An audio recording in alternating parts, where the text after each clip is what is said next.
Bismillahirrahmanirrahim. Assalamu alaikum student and welcome in college physics with Dr. Sajid. So student आज हम chapter 3 force और motion के MCQs को discuss करेंगे, लेकिन चैप्टर 3 के एमसीक्यूज़ के डिस्कशन से पहले चैप्टर 3 का हम थोड़ा सा क्विक रिव्यू लेते हैं। चैप्टर 3 जो है वो इन टॉपिक पर मुश्तमिल है: speed, average speed and it's equation, acceleration, displacement versus time graph, velocity versus time graph, equation of kinematics, Newton laws, momentum, projectile motion, collision and its type. So याद रखिए आज हम इस टॉपिक का थोड़ा सा क्विक रिव्यू लेंगे और फिर इसी रिव्यू को बेस बनाकर हम वेरियस एमसीक्यूज़ को डिस्कस करेंगे, जो एमसीक्यूज़ मैंने मुख्तलिफ बुक से, मुख्तलिफ टेस्ट से और अपनी टीचिंग एक्सपीरियंस के बेस पर बनाए हैं। So let's start. डिस्टेंस क्या होता है? Distance define as the length of actual path cover by body is called distance. और डिस्टेंस की जो ऐसा यूनिट है हमारे पास वो है मीटर। इस तरह अदर यूनिट हमारे पास इसके है centimetre, mile, foot, millimetre and so on. और इसका जो डायमेंशन फार्मूला है वो हमारे पास है m0 L1 इंटू T0 और simple dimension of length is what L। अब लेंथ की और भी बहुत से यूनिट है जो कि फिजिक्स में बार बार यूज़ होते हैं, जो कि हमारे पास ये है micron. This is the unit of length which is equal to 10⁻⁻6 metre. 1 nanometre which is equal to 10⁻⁹ metre. 1 angstrom which is equal to 10⁻⁻10 metre. 1 fermi which is equal to 10⁻⁻15 metre. 1 astronomical unit या 1 AU equal to 1.496 10⁻11 metre. 1 light year equal to 9.467 10⁻15 metre. 1 parsec equal to 3.08 10⁻16 metre. 1 Bohr equal to 0.53 10⁻10 metre. Now speed क्या होता है? Speed define as the total distance cover by body divide by total time take is known as speed. और speed की जो हमारे पास unit है वो है मीटर पर सेकंड। और इसका जो डायमेंशन फार्मूला है हमारे पास वो है m0 L/T-1। और इस तरह स्पीड की जो यूनिट है हमारे पास वो मीटर पर सेकंड है, माइक्रोन पर सेकंड, 1 नैनोमीटर पर सेकंड, आंगस्ट्रॉम पर सेकंड, परमी पर सेकंड, AU पर सेकंड, लाइट ईयर पर सेकंड, पारसेक पर सेकंड एंड बोहर पर सेकंड। सो स्पीड की हमारे पास वेरियस यूनिट है। नाउ हमारे पास वेरियस ऐसे केसेस है जहाँ पर हमने एवरेज स्पीड को मालूम करना होता है। So let the case first, how to determine the average speed of a body. If a body cover distance S1 and time T1 then S2 and time T2, its average speed will be what? Average speed equal to S1 plus S2 plus S3 plus S4 and so on divided by T1, which is the time taken by the body by covering distance S1, T2 time taken by the body by covering distance S2 and so on. So this is the first formula of average speed. इस फार्मूले को हम कब use करेंगे? इसको हम उस वक्त यूज़ करेंगे जब हमारे पास एक बॉडी हो और जितना डिस्टेंस कवर करे और डिस्टेंस भी मालूम हो और जितने टाइम में कवर करे और टाइम भी मालूम हो, तब हम एवरेज स्पीड की फार्मूला यूज़ करेंगे। If time not known and S1 and V1 etc. are known, अगर हमारे पास कोई भी एक बॉडी हो जो जितना भी डिस्टेंस कवर करता हो और डिस्टेंस हमें मालूम हो और जितनी स्पीड से कवर करता हो वो स्पीड हमें मालूम हो और वो टाइम जो है हमें मालूम ना हो, तो फिर हम एवरेज स्पीड की कौन सा फार्मूला यूज़ करेंगे? Average speed equal to S1 plus S2 divide by S1 by V1 plus S2 by V2। देखिए हमारे पास जो है स्पीड क्या होता है? Speed is equal to distance divide by time. Speed को अगर हम V सिंबल दे तो आसानी होगी, या इसको हम इस तरह भी रख सकते हैं T equal to S by V। अब ST1, T2, T3 की जगह हमने S1 by V1, S2 by V2 and so on put किया। सो भी हमारे पास एवरेज स्पीड का एक इक्वेशन बन गया। ये इक्वेशन हम कब यूज़ करेंगे? जब एक बॉडी हो और जितना भी डिस्टेंस कवर करता हो S1 और जितनी स्पीड से कवर करता हो V1, फिर S2 डिस्टेंस कवर करता हो वो मालूम हो और जितनी स्पीड से कवर करता हो वो मालूम हो और टाइम हमें मालूम ना हो, तब हम एवरेज स्पीड की फार्मूला यूज़ करेंगे। Means for average speed S1 and V1 should be known. Next, if a particle move along a straight path such that S1 distance cover with speed V1 and S2 distance cover with speed V2 such that S1 equal to S2, then average speed will be what? मिसाल के तौर पर हमारे पास कोई भी एक body है, suppose वो 50 मीटर पर सेकंड के साथ मूव करता है, 50 मीटर पर सेकंड के साथ मूव करता है by covering distance suppose 100 metre. Then the body move with 30 metre per second by covering distance 100 metre. Means distance हमारे पास सेम हो, ये S1 और ये S2 हो, डिस्टेंस सेम हो लेकिन बॉडी की स्पीड डिफरेंट हो, तो तब हम एवरेज स्पीड का कौन सा फार्मूला यूज़ करेंगे? तो यहाँ पर S1 S2 की जगह हम S पुट करेंगे क्योंकि हमें मालूम है S1 equal to S2 equal to S। Correct. मिसाल के तौर पर हमारे पास कोई भी एक बॉडी है which cover equal distance with different speeds, then average speed formula equal to what? So इसकी जगह हम इस पुट करेंगे, इसकी जगह इस पुट करेंगे, इसकी जगह इस पुट करेंगे, इसकी जगह इस पुट करेंगे, इसको सिंप्लीफाई करेंगे। So we obtain the average speed formula equal to what? 2v1 v2 divide by v1 plus v2। ये हमारे पास एक बहुत इंपॉर्टेंट इक्वेशन है और इससे बहुत से MCQs आते हैं। ये इक्वेशन हम कब यूज़ करेंगे? ये इक्वेशन हम उस वक्त यूज़ करेंगे जब हमारे पास कोई भी एक बॉडी हो जो डिफरेंट स्पीड से मूव करता हो लेकिन सेम डिस्टेंस को कवर करता हो। मिसाल के तौर पर अगर इस तरह कोई क्वेश्चन आ जाए, suppose a car cover 100 metre distance with speed 20 metre per second, then 100 metre distance with speed 30 metre per second, means speed should be different. यहाँ पर हमारे पास EV2 है, EV1 है, speed are different but distance are same. This is this is distance 100 meter S1 and this is distance S1. Distance are same but the speed are different. One is 20 meter per second, this is V1 and this is 30 meter per second V2। तब हम ये वाला formula को use करेंगे। Correct. This equation is also known as harmonic, means if direction of motion is on straight line then the said equation will be valid for average velocity। याद रखिए अभी तक हमने तकरीबन 3 फार्मूले को पढ़ लिए एवरेज स्पीड के, लेकिन हमारे पास कोई भी एक बॉडी हो जो स्ट्रेट लाइन पर मूव करता हो, then such formula which is used for the speed, this is also valid for average velocity।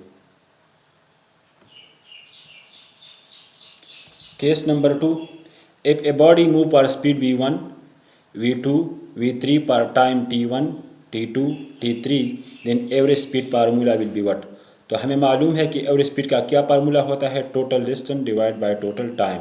If S1 is2 not known but V1, V2 etc and T1, T2 are known, then average speed formula will be what? मिसाल के तौर पर हमारे पास कोई भी एक body है जो एक ख़ास रफ्तार से मूव करता है और रफ्तार क्या है? V1 और ये मालूम हो, कितने टाइम के लिए मूव करता है? T1 के लिए भी मालूम हो, और फिर एक ख़ास रफ्तार V2 से मूव करता है, कितने टाइम के लिए? T2 के लिए, ये दोनों मालूम हो, तब हम एवरेज स्पीड का कौन सा फार्मूला यूज़ करेंगे? तो हमें मालूम है average speed equal to what? Total distance S1 plus S2 and so on divide by total time T1, T2 and so on.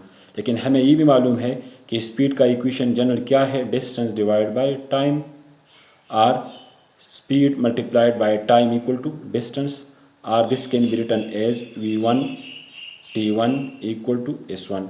So S1 की जगह V1 T1, S2 की जगह V2 T2, इसको हमने रख दिया, तो we obtain this relation.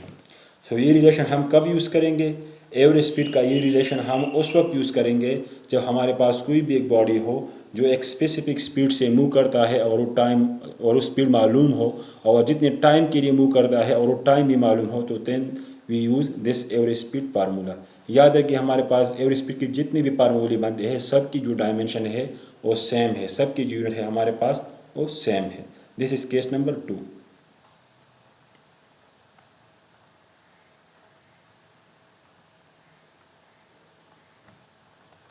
Case number 3. Case number 3. If time interval is same and speed are different, T1 equal to T2 equal to T3, but speed are different, then equation 4 हमने already discuss किया है। मिसाल के तौर पर हमारे पास कोई भी एक बॉडी हो, लेट सपोज वो 20 मीटर पर सेकंड के साथ मूव करता है, कितने टाइम के लिए? 10 सेकंड के लिए। फिर 30 मीटर पर सेकंड से मूव करता है, कितने टाइम के लिए? 10 सेकंड के लिए। फिर 50 मीटर पर सेकंड से मूव करता है, कितने टाइम के लिए? 10 सेकंड के लिए। मींस हमारे पास कोई भी एक बॉडी हो जो डिफरेंट स्पीड से मूव करता हो, लेकिन मोशन जो है, जो मोशन कवर करता है, सॉरी जिस रफ्तार से वो मूव करता है, उसका टाइम इंटरवल हमारे पास क्या हो? सेम हो। Velocity different and time interval are same. Then equation 4 में अगर हम T1 T2 T3 की जगह T पुट करें, और V1 V2 V3 not equal to V ई पुट करें, तो we obtain V1 V average equal to what? V1 T1 plus V2 T2 plus Vn Tn। यहाँ से हमने T को कॉमन ले लिया, so this is become T, this is T plus T and so on T। अगर इस सारे T को हम ऐड करें, सो वी ऑब्टेन Nt।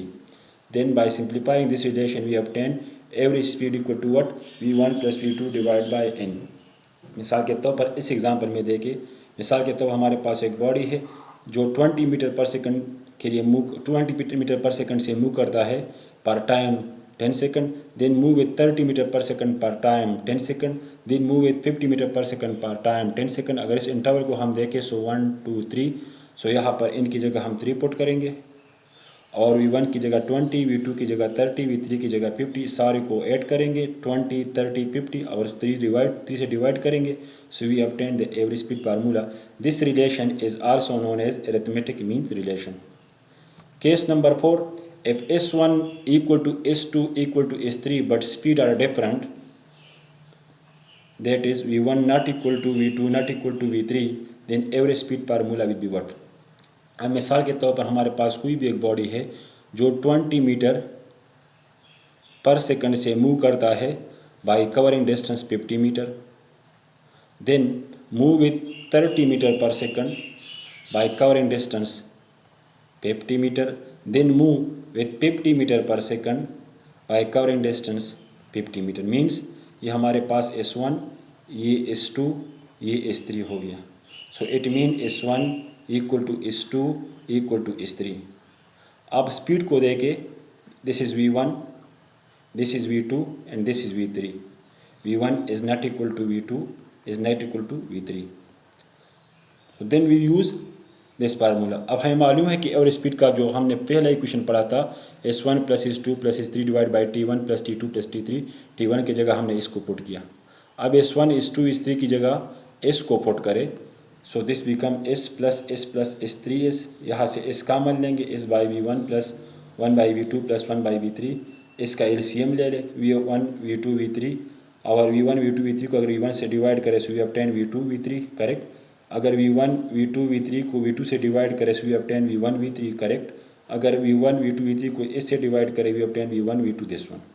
अब अगर हमारे पास डिनोमिनेटर ऊपर चला जाएगा, इसको अगर सिंप्लीफाई करें, so we obtain this one. This is the average speed formula which is use that time when the body cover equal distance but with different velocity और डिफरेंट स्पीड। सो यहाँ पर अगर हम इस केस में, इस set case में, this case में अगर हम इसकी एवरेज स्पीड को मालूम करना चाहते हैं, तो हम क्या करेंगे? हम करेंगे 3, V1 की जगह रखेंगे 20, V2 की जगह रखेंगे 30, V3 की जगह रखेंगे 50, करेक्ट। और फिर V1 की जगह रखेंगे 20, V2 की जगह रखेंगे 30, प्लस V2 की जगह रखेंगे 30, V3 की जगह रखेंगे 50, प्लस V3 की जगह रखेंगे 50, V1 की जगह रखेंगे 20। इसको सिंप्लीफाई करेंगे, so we obtain this one. So याद रखिए, हमने 4 केसेस एवरेज स्पीड के पढ़े, और ये चारों केसेस जो है, इससे बहुत से MCQ जो है आ सकते हैं। सो आप लोगों ने इस चारों केसेस की जो इक्वेशन है, इसको याद करने हैं। मिसाल के तौर पर यहाँ पर एक एग्जांपल को देके, a train cover the first half of the distance between 2 station at a speed 40 kilometre per hour and the other half with speed 60 kilometre per hour. The average speed of the train will be what. याद रखिए, MCQ जो है, आप जो TISS भी उठाए, चाहे वो ईटा की हो या इनडिकेट की हो, इस इक्वेशन से लाजिम ही इसके MCQs आ सकते हैं। सो क्वेश्चन में क्या कहता है कि हमारे पास एक बॉडी है जो कि एक डिस्टेंस को कवर करता है, सपोज S1 कितनी स्पीड से कवर करता है? With this one. फिर कहता है कि यही सेम यही डिस्टेंस जो S1 यहाँ पर कवर हुआ है, बिल्कुल वही डिस्टेंस जो है S2, दोनों सेम है, S1 के बराबर है। और कितनी स्पीड से कवर हुआ है? 60 किलोमीटर पर आवर से। तो आप लोगों ने एवरेज स्पीड का कौन सा इक्वेशन यूज़ करना है? अभी हमने पढ़ा ये वाला। या अगर इसको हम इस तरह भी कह सकते हैं, मिसाल के तौर पर हमारे पास एक पॉइंट है, this one, this is 1, this is 2 and this is 3।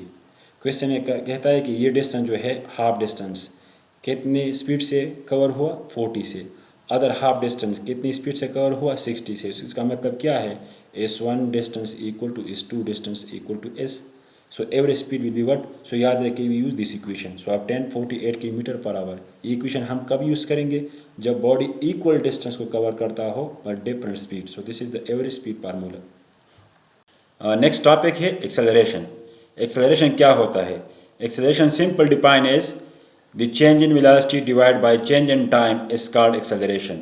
और इट मीन्स अगर हमारे पास कोई भी एक बॉडी हो और उसकी वेलोसिटी में चेंज आती हो तो हम कहते हैं कि इस बॉडी में एक्सेलरेशन मौजूद है। अब वेलोसिटी में चेंज जब आता है तो इसके दो रीज़न है, या तो वेलोसिटी में चेंज आता है, दो रीज़न है, या तो बॉडी की स्पीड में इंक्रीज़ या डिक्रीज़ वाक़या होगा, या बॉडी जो है वो अपना डायरेक्शन चेंज करेगा। वेलोसिटी कांस्टेंट रहेगी लेकिन डायरेक्शन को चेंज करेगा। मिसाल के तौर पर हमारे पास सपोज ये एक बॉल है और ये एक स्ट्रेट पाथ पर मूव करता है, स्ट्रेट पाथ पर। यहाँ पर इसकी जो वेलोसिटी है हमारे पास वो है सपोज 20 मीटर पर सेकंड। अब यहाँ पर जो है इसकी वेलोसिटी में चेंज आ गया, यहाँ पर इसकी वेलोसिटी बन गई suppose VB is equal to suppose 30 metre per second. This point is known as point B। अब यहाँ पर जो है इसकी वेलोसिटी बन गई मिसाल के तौर पर VC equal to 10 metre per second. तो अगर हम देखें हर पॉइंट पर जो है इस पर भी वेलोसिटी डिफरेंट है, इस पर भी डिफरेंट है और इस पर भी डिफरेंट है। तो याद रखिए जब वेलोसिटी में चेंज आता हो तो हम कहते हैं कि this body have acceleration also. Now इसकी एक्सेलरेशन हम किस तरह मालूम करेंगे? By using this formula, acceleration equal to change in velocity means velocity at point B। To find the acceleration between A and B we take velocity at point B minus velocity at point A divided by time take in the change in velocity t। इस तरह अगर हम इस interval में acceleration को मालूम करना चाहते हैं तो simple acceleration equal to velocity at point C minus velocity at point B divide by time t। अब याद रहे कि ये एक्सेलरेशन जो है ये हमारे पास पॉजिटिव भी हो सकता है, नेगेटिव भी हो सकता है और ज़ीरो भी हो सकता है। पॉजिटिव कब होगा? इस इंटरवल में जब भी वेलोसिटी में इंक्रीज आता हो then the acceleration of the body is said to be positive acceleration. और याद रखिए इस इंटरवल में जो डायरेक्शन वेलोसिटी की है वही डायरेक्शन एक्सेलरेशन की होगी। लेकिन अगर हम इस जगह को देखें, यहाँ पर फाइनल वेलोसिटी हमारे पास 10 है, इनिशियल वेलोसिटी हमारे पास 30 है, तो इसमें भी वेलोसिटी में चेंज आया है लेकिन यहाँ पर जो एक्सेलरेशन पैदा होगी वो नेगेटिव होगी और ये एक्सेलरेशन जो है उसकी डायरेक्शन, एक्सेलरेशन की डायरेक्शन वेलोसिटी के डायरेक्शन के अपोजिट होगी। तो यहाँ पर भी एक्सेलरेशन है लेकिन एक्सेलरेशन क्या है? नेगेटिव। यहाँ पर एक्सेलरेशन है हमारे पास पॉजिटिव। अब अगर मिसाल के तौर पर ये इस तरह मूव करता है, सपोज यहाँ पॉइंट D तक आ गया और इसकी velocity still 10 metre per second है, then we say that the acceleration between point C and point D equal to 0 because acceleration equal to velocity at point D which is 10 minus velocity at point C which is also 10 divided by time equal to 0। तो याद रखिए जब भी हमारे पास कोई भी एक body हो यूनिफॉर्म मोशन के साथ मूव करता है तो हम कहते हैं कि एक्स का एक्सेलरेशन क्या है? हमारे पास 0 है। लेकिन जब इसकी वेलोसिटी इंक्रीज होता है then we say the acceleration is positive, but if the velocity decrease then we say the acceleration is negative. इस एक्सेलरेशन को जो वेलोसिटी की चेंज की वजह से पैदा होता है इसको टेंजेंशियल एक्सेलरेशन भी बोलते हैं। लेकिन जब एक बॉडी है, मिसाल के तौर पर लेट सपोज हमारे पास ये एक सर्कल है, ये एक सर्कल है और एक पार्टिकल जो है इसमें यूनिफॉर्म मोशन के साथ मूव करता है, यूनिफॉर्म मोशन के साथ इसकी स्पीड जो है ना इंक्रीज होती है ना डिक्रीज होती है, लेकिन वेलोसिटी की डायरेक्शन हर जगह पर डिफरेंट है। यहाँ पर देखिए वेलोसिटी की डायरेक्शन क्या होता है? Tangent to the circle. यहाँ पर वेलोसिटी की डायरेक्शन ये है, जब ये बॉडी यहाँ पर पहुँच जाए तो इसकी वेलोसिटी की डायरेक्शन ये होगी, जब यहाँ पर पहुँच जाए तो वेलोसिटी की डायरेक्शन ये होगी। लेकिन याद रखिए इसकी जो स्पीड है, सपोज ये मूव करता है 10 metre per second, 10 metre per second, 10 metre per second, तो इस पॉइंट पर भी इसकी स्पीड क्या है? 10 मीटर पर सेकंड। यहाँ पर भी 10 मीटर पर सेकंड, यहाँ पर भी 10 मीटर पर सेकंड। लेकिन इसमें जो एक्सेलरेशन पैदा होता है वो डायरेक्शन की चेंज की वजह से पैदा होता है, direction change of what? Velocity की वजह से। इस एक्सेलरेशन को हम बोलते हैं रेडियल एक्सेलरेशन और सेंट्रीपिटल एक्सेलरेशन। याद रखिए यहाँ पर जो एक्सेलरेशन होती है और डायरेक्शन क्या होगी? When a body move in a circular path then the direction then the direction of acceleration in the body will be toward the center of the circle. और ये acceleration की डायरेक्शन हो गई, velocity की direction हमारे पास ये हो गई, एक दूसरे के परपेंडिकुलर होगी. सो एक्सेलरेशन यूनिट क्या है हमारे पास, इसका यूनिट है मीटर पर सेकंड स्क्वायर. इस तरह से ये सिस्टम में इसका यूनिट है गिल या Galileo which is equal to 1 centimetre per second square. Correct. और इसकी हमारे पास जो डायमेंशन है वो क्या है, m0 LT-2. एक्सेलरेशन पॉजिटिव, ये तो ऑलरेडी हमने डिस्कस किया. When velocity increase when velocity of the body increase, then acceleration and velocity both will be parallel in this case. When the body velocity is decreased, then acceleration direction is opposite to the velocity direction in this case. When the body move with uniform velocity, then its acceleration will be equal to 0. And the acceleration is also perpendicular when a body move in a circular path with uniform speed like this one. तो acceleration velocity एक दूसरे के perpendicular भी हो सकता है, anti parallel भी हो सकता है और पैरेलल भी हो सकता है. यहाँ पर एक और पॉइंट बहुत इंपॉर्टेंट है और ये है कि हमारे पास सपोज एक बॉडी है और इसकी एक्सेलरेशन है 10 मीटर पर सेकंड स्क्वायर. तो इसको हम इस तरह भी लिख सकते हैं 10 metre per second divide by second. इस पर सेकंड स्क्वायर में स्क्वायर का मतलब क्या हो गया, अब ये इसका मतलब ये है 10 मीटर पर सेकंड स्क्वायर में. स्क्वायर का मतलब ये है कि हमारे पास मिसाल के तौर पर एक बॉडी की acceleration 10 metre per second square है. तो इसका मतलब ये है कि इस बॉडी की वेलोसिटी हर 1 सेकंड के बाद इसकी वेलोसिटी में 10 मीटर पर सेकंड इंक्रीज आता है. मींस अगर हमारे पास कोई भी एक बॉडी हो और इस एक्सेलरेशन 10 मीटर पर सेकंड हो सपोज, तो इसकी इनिशियल वेलोसिटी हमारे पास हो गई 10 metre per second. After 1 second its velocity become 20 meter per second. Then after other 1 second its velocity become 30 meter per second. Then after other 1 second its velocity become 40 meter per second. So याद रखिए इस second square में इस second denominator का second जो है, इसका मतलब क्या है, इसका मतलब ये है कि हर 1 सेकंड के बाद इसकी वेलोसिटी में ये मैग्नीट्यूड चेंज आता है.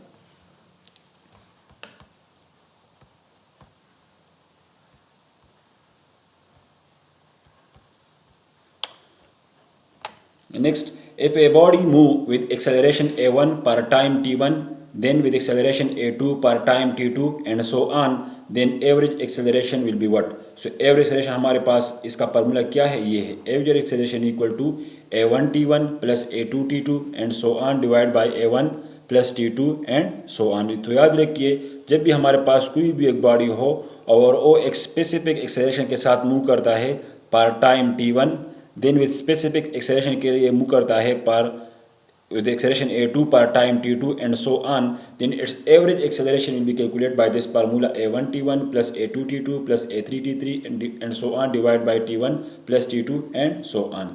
अब याद रखिए अगर हमारे पास यही बॉडी जो है उसकी एक्सेलरेशन जो है सेम टाइम के लिए डिफरेंट है. मिसाल के तौर पर हमारे पास एक बॉडी है, इसकी एक्सेलरेशन a1 की जो कीमत है वो हमारे पास है 5 मीटर पर सेकंड स्क्वायर और इस एक्सेलरेशन के साथ वो कितने टाइम के लिए मूव करता है, सपोज पर 2 second. Then it move with acceleration a2 equal to 10 metre per second square. कितने टाइम के लिए मूव करता है, पर 2 second. Then move with acceleration a3 equal to 40 metre per second square. कितने टाइम के लिए, 2 सेकंड के लिए. इसका मतलब ये है कि हमारे पास कोई भी एक बॉडी हो और सेम टाइम के लिए, सेम टाइम इंटरवल सेम है लेकिन टाइम इंटरवल के लिए जो एक्सेलरेशन है वो डिफरेंट हो, तो फिर इसकी एवरेज एक्सेलरेशन हम किस तरह मालूम करेंगे. सो यहाँ पर t1 t2 की जगह क्या रखे, t को रख दे, उसको सिंप्लीफाई करें. So you obtain the average acceleration of the body will be equal to what, a1 plus a2 plus a3 up to an divide by n. Like in this case में अगर हम इस body की acceleration को मालूम करना चाहते हैं तो हम किस तरह इसकी एक्सेलरेशन मालूम करेंगे, सिंपली इस तरह. यहाँ पर हमारे पास a1 क्या है, 5 मीटर पर सेकंड, a2 क्या है, 10 मीटर पर सेकंड, a3 क्या है, 40 मीटर पर सेकंड. अब हमारे पास चूंकि ये 3 इंटरवल है तो इसको हम 3 से डिवाइड करेंगे. इससे जो भी आ जाएगा वो हमारे पास इस बॉडी की एवरेज एक्सेलरेशन होगी. तो ये इक्वेशन हम कब यूज़ करेंगे, when time interval are same but acceleration magnitude are different.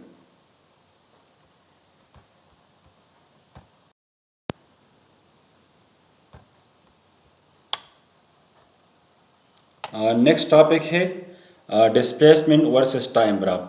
याद रखिए बहुत से MCQ जो है इस टॉपिक से आ सकते हैं कि हमारे पास मिसाल के तौर पर अगर डिस्प्लेसमेंट हो और टाइम हो और उसका ग्राफ हो. डिस्प्लेसमेंट वर्सेस टाइम ग्राफ का सिंपल मतलब ये है अगर हम डिस्प्लेसमेंट को y एक्सिस पर रख दे और टाइम को एक्स इस पर रख दे और बॉडी की के लिए जो डिस्प्लेसमेंट इसने कवर किया है, जितने टाइम के लिए कवर किया है, इसका ग्राफ ड्रा करें तो इस ग्राफ को कहते हैं displacement versus time graph. So displacement versus time graph simply means when the displacement of the body take along y axis and the time take by the body along x axis, then its graph is known as displacement time graph। मिसाल के तौर पर हमारे पास इस तरह कोई question आ जाए, सपोज अगर यही मिसाल के तौर पर एक क्वेश्चन है हमारे पास, ये हमारे पास एक्सिस पर क्या है, टाइम है, वाई पर क्या है, डिस्प्लेसमेंट है, लेकिन ग्राफ जो है, लाइन जो है वो टाइम के साथ पैरेलल है, मींस एक्सिस के साथ पैरेलल है इस तरह।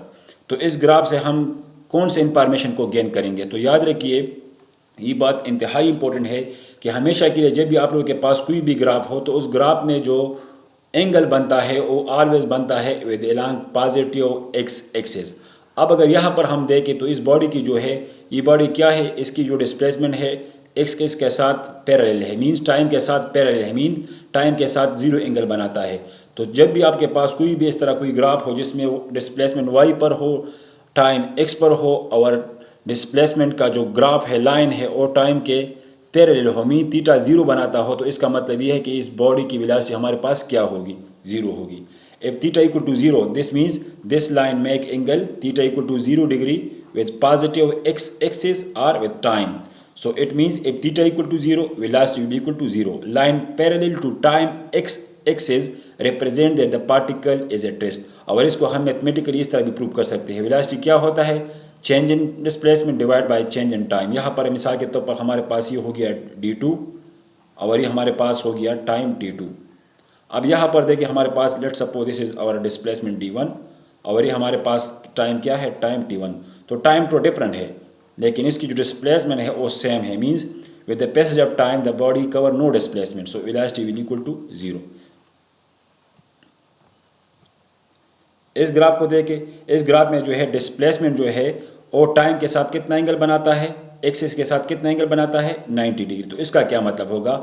If theta equal to 90 it means velocity equal to infinity when line perpendicular to time axis. याद रखिए ये डिस्प्लेसमेंट का जो लाइन है या ग्राफ है ये टाइम के साथ कौन सा एंगल बनाता है, 90 डिग्री, मीन्स इसके साथ टाइम के साथ परपेंडिकुलर है। When line perpendicular to time x axis represent that particle is changing its position but time doesn't change, it means the particle possesses infinite velocity.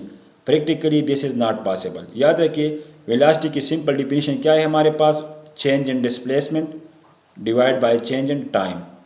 अब यहाँ पर देखिए मिसाल के तौर पर ये हमारे पास हो गया डिस्प्लेसमेंट d2 और इसका टाइम क्या है, ये हमारे पास डिस्प्लेसमेंट d2, एक बॉडी ने इतना डिस्प्लेसमेंट कवर किया है d2, कितने टाइम के लिए, कितने टाइम में कवर किया है, दिस टाइम में, t में। अब अगर हम यहाँ पर एक पॉइंट को ड्रा करें तो ये हमारे पास डिस्प्लेसमेंट d1 हो गया। इसका मतलब क्या है कि बॉडी ने कितना डिस्प्लेसमेंट कवर किया है, d1, लेकिन कितने टाइम में कवर किया है, t, मीन टाइम दोनों के लिए सेम है। तो इसकी वेलोसिटी क्या होगी, d2 minus d1 divide by t2 minus t1, क्योंकि तो डिफरेंट है t2 माइनस d1 लेकिन टाइम सेम है t माइनस t, तो it means d2 minus d1 divide by 0 which equal to infinity.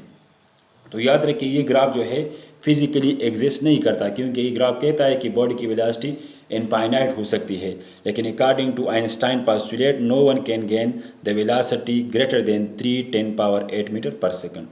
So this graph means the velocity is infinite.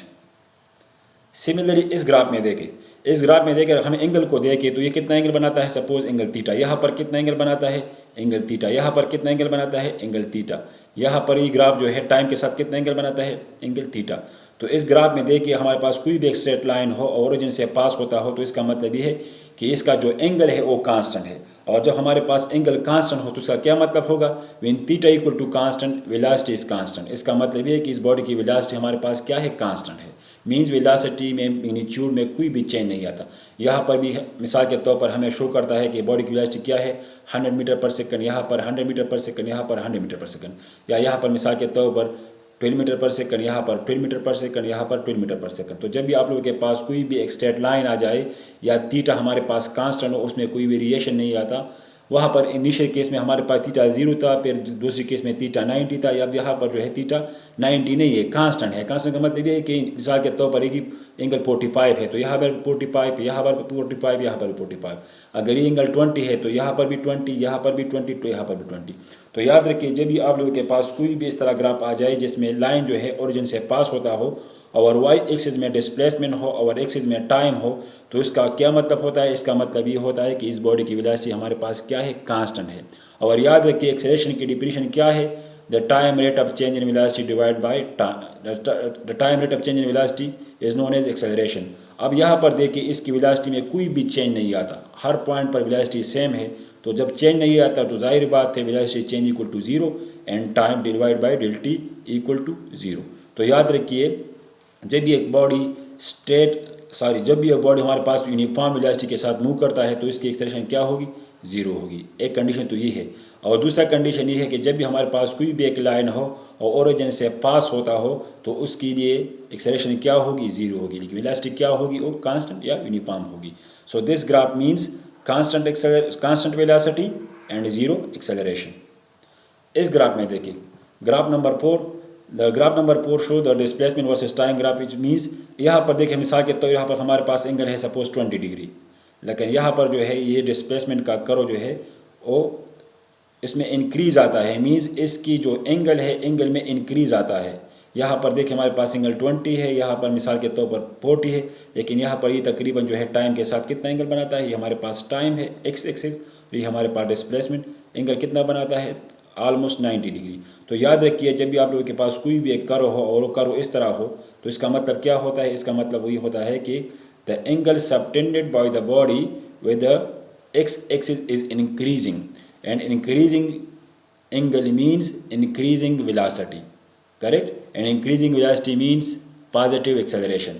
So theta is increasing, so v is increasing as positive when line bending toward position x axis. Position axis mean displacement y, represent increasing velocity of particle. It means the particle having non-zero acceleration या positive acceleration. Case number 5, अब यहाँ पर देखिए, यहाँ पर मिसाल के तौर पर एंगल है सपोज हमारे पास तकरीबन ये एंगल है सपोज 50 डिग्री, लेकिन यहाँ पर ऑलमोस्ट 30 डिग्री है, यहाँ पर ऑलमोस्ट 20 डिग्री है, और यहाँ पर अगर हम देखें तो ये जो है ये वाला ये मैं कलर करता हूँ, ये वाला ये कलर पोर्शन जो है, ये कलर पोर्शन जो है टाइम के साथ कितना एंगल बनाता है? 0, क्योंकि ये टाइम के साथ पैरेलल है। तो याद रखिए, जब भी आप लोगों के पास कोई भी इस तरह कोई केस आ जाए जिसमें थीटा डिक्रीज होता हो तो इसका मतलब ये होता है कि बॉडी की वेलोसिटी डिक्रीज होती है और एक्सेलरेशन बॉडी की हमारे पास क्या है? Negative. If theta is decreasing so v is decreasing as negative line bending toward time axis. This is our time axis. यहाँ पर देखिए ना, ये लाइन जो है टाइम एक्सिस के साथ पैरेलल होता है, उसके साथ एंगल ऑलमोस्ट 0 बनाता है। Time axis represent decreasing velocity of the particle. It means the particle having retardation or negative acceleration.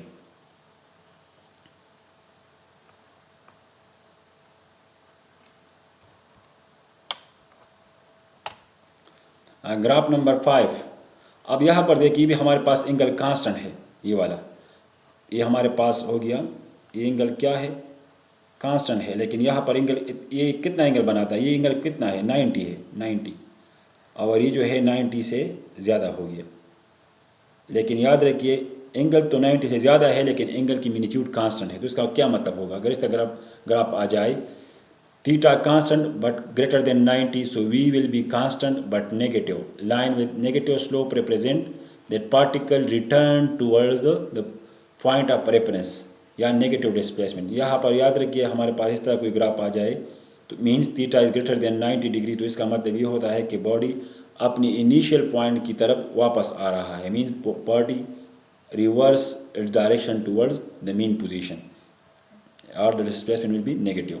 Graph number 6, मिसाल के तौर पर हमारे पास कोई भी एक बॉडी हो जो इस तरह ग्राफ को प्लॉट करता हो तो उसका क्या मतलब होगा? तो देखिए हमारे पास मिसाल के हमारे पास कोई भी टाइम है, ये इसका मतलब ये कि after time t the body is here, and it means after time t the body is here.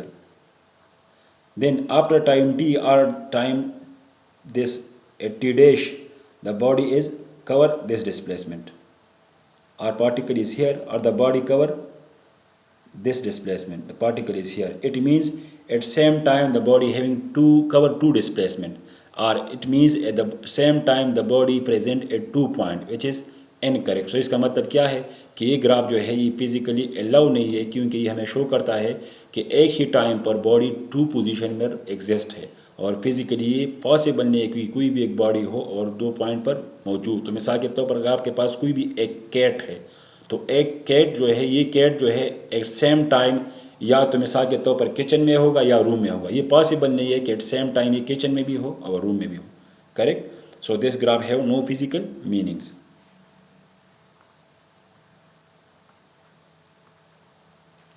Next हमारे पास जो है वो है हमारे पास velocity versus time graph. Velocity versus time graph means when velocity take along y axis and time take along x axis, then such graph, this one is known as velocity versus time graph. अब अगर मिसाल के तौर पर हमारे पास y axis पर velocity हो, axis पर टाइम हो, लेकिन लाइन इस तरह हो, वेलोसिटी की जो कर्व है और टाइम के पैरेलल हो, मीन जीरो एंगल बनाता हो, तो इसका क्या मतलब होगा. तो याद रखिए if theta equal to 0 it mean acceleration is 0, velocity is constant. When line parallel to time x axis this represent that a particle is moving with constant velocity. और हमें मालूम है कि जब भी हमारे पास कोई भी एक बॉडी हो और कांस्टेंट वेलोसिटी के साथ मूव करता हो तो इसकी एक्सेलरेशन क्या होगी, 0 होगी. मिसाल के तौर पर एक बॉडी है, दिस टाइम पर टाइम t2 पर इसकी वेलोसिटी क्या है, ये है. इस टाइम t1 पर इसकी वेलोसिटी क्या है, ये है. तो अगर हम इस ग्राफ को देखें दोनों पॉइंट पर वेलोसिटी हमारे पास सेम है, so this will equal to 0 divide by del t equal to 0. So याद रखिए जब भी हम वेलोसिटी टाइम ग्राफ को ऑब्जर्व करते हो और लाइन जो है हमारे वेलोसिटी की जो लाइन है, वेलोसिटी की जो ग्राफ है वो टाइम के पैरेलल हो, मीन्स 0 एंगल बनाता हो, तो इसका मतलब ये होगा कि body move with uniform velocity and with 0 acceleration. अब इसको देखें, this means at time t, at this time t its velocity is this one, and this time t velocity is this one, means at same time the velocity are different. Correct. So what it means, तो हमें मालूम है acceleration क्या होता है, v2 minus v1 divide by t2 minus t1. तो हमारे पास तो टाइम सेम है लेकिन वेलोसिटी डिफरेंट है, v2 minus v1 time equal to 0 because both are same, so this will be equal to 0 equal to infinity. So याद रखिए जब भी आपके पास कोई इस तरह ग्राफ आ जाए जिसमें वेलोसिटी जो है और टाइम के साथ एंगल बनाता हो कितना, 90 डिग्री. सो याद रखिए फिजिकली अलाउड नहीं है, क्योंकि हमें दिखाता है कि acceleration of body is infinite which is impossible. Graph number 3 again this is a straight line, means the theta is constant, means velocity this one, the theta is constant means velocity is uniformly increasing. Uniformly increasing means acceleration is constant. So याद रखिए if theta equal to constant, acceleration will be constant and v is increasing uniformly with time. Line with constant slope. Constant slope means del v by del t means constant slope. Represent uniform acceleration of the particle. मिसाल के तौर पर suppose हमारे पास एक point है, एक point ये है, एक पॉइंट ये है. मिसाल के तौर पर इसकी वेलोसिटी यहाँ पर क्या है, 5 मीटर पर सेकंड, यहाँ पर 10 मीटर पर सेकंड, यहाँ पर 15 मीटर पर सेकंड. अब इसका स्लोप देखें, स्लोप मीन्स 10 को ले ले और इससे 5 को सेपरेट करें और टाइम 1 सेकंड पर डिवाइड करें, so you have 10 5 metre per second square. अब इसका स्लोप ले ले 15 और 10 का, तो इसका भी स्लोप क्या होगा, 5 मीटर पर सेकंड स्क्वायर. सो याद रखिए जब भी वेलोसिटी का ग्राफ जो हो वो ओरिजिन से पास होता हो तो इसका मतलब ये होता है the velocity of the body uniformly increasing and acceleration is constant. इस ग्राफ में देखिए यहाँ पर अगेन थीटा जो है हमारे पास क्या है, थीटा इंक्रीजिंग मोड में है. यहाँ पर एंगल हमारे पास 20 है, यहाँ पर 30 है, यहाँ पर 40, यहाँ पर 60, लेकिन अगर हम यहाँ पर देखें तो ये ऑलमोस्ट कितना एंगल बनाता है, 90 डिग्री. सो याद रखिए जब आप लोगों के पास कोई भी ग्राफ इस तरह हो जो वेलोसिटी की तरफ बेंड हो जाता है, इस तरह बेंड वेलोसिटी की तरफ बेंड होता हो, तो इसका मतलब क्या होता है, इसका मतलब ये होता है that the body having increasing velocity and positive acceleration. Increasing when the line when theta is increasing, when theta is increasing so acceleration increasing. When line bend towards velocity x is represent the acceleration is positive और increasing acceleration. लेकिन अगर हम इसको देखें तो यहाँ पर again angle जो है डिक्रीज होता है। When the angle is decreasing it means velocity is decreasing, it mean negative acceleration. और जब हमारे पास ग्राफ इस तरह आ जाए जहाँ पर थीटा जो है 90 से ज़्यादा हो, ये 90 से एंगल ज़्यादा है, करेक्ट, लेकिन थीटा हमारे पास कांस्टेंट हो, तो इसका क्या मतलब होगा? It means negative constant acceleration because theta is constant and greater than 90, but initial velocity of the particle is positive. Initial velocity देखिए यहाँ पर हमारे पास क्या है? पॉजिटिव है ना, पॉजिटिव। अब जो है टाइम के साथ साथ इसकी वेलोसिटी क्या होती है? डिक्रीज होती है और वेलोसिटी नेगेटिव की तरफ बढ़ रही है। हमारे पास नेगेटिव वेलोसिटी ग्राफ है -v। सो याद रखिए जब भी आपके पास कोई भी इस तरह ग्राफ आ जाए जिसमें थीटा 90 से ज़्यादा हो, स्ट्रेट लाइन हो, कांस्टेंट हो, तो it means initial velocity is positive and final velocity of the body is negative.